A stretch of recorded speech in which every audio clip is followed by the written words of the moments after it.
Bu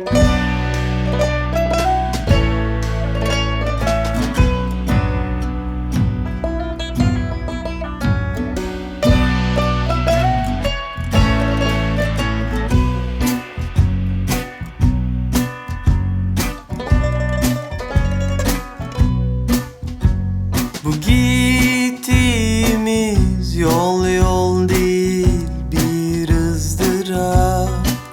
Sanki öksüz bir baba ya da yetim bir ana. Sevgisiz büyümüş, sevimsiz bir çocuk gibi. Belki kendince haklı ama her zaman suçlu.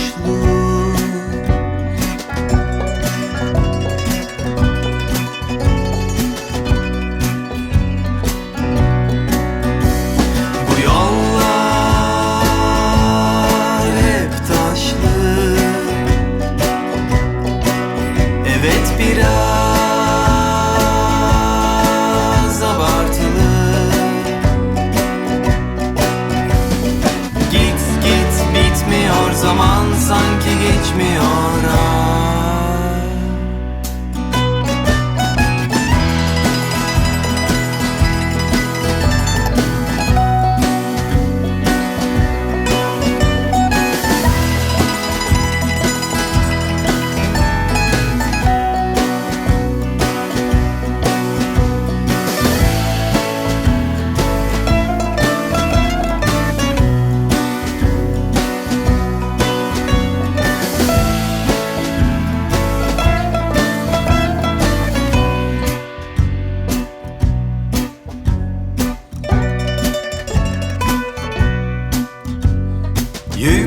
Yükseklerden bakanlar ve o taşları koyanlar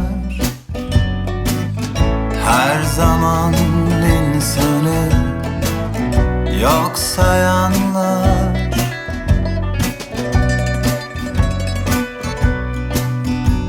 Yaşamını elinden alıp karanlığa boğanlar. Çoğu zaman kinayeyle sırıtan çakallar.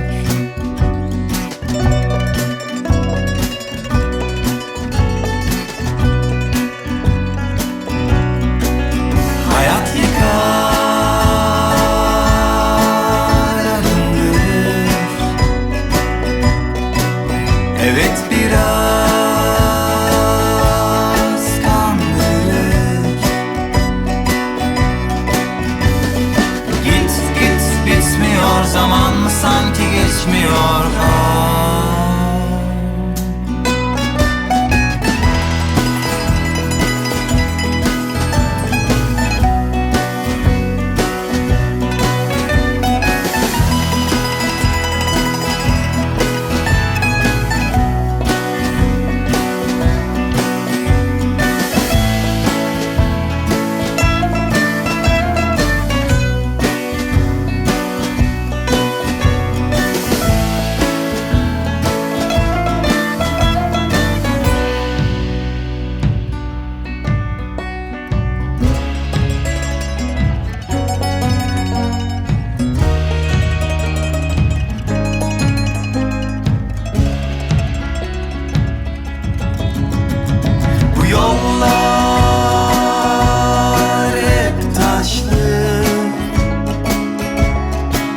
Evet, biraz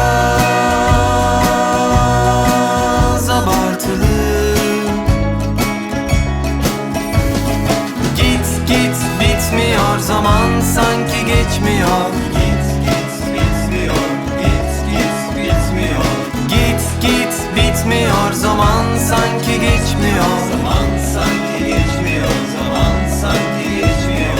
Git git bitmiyor, zaman sanki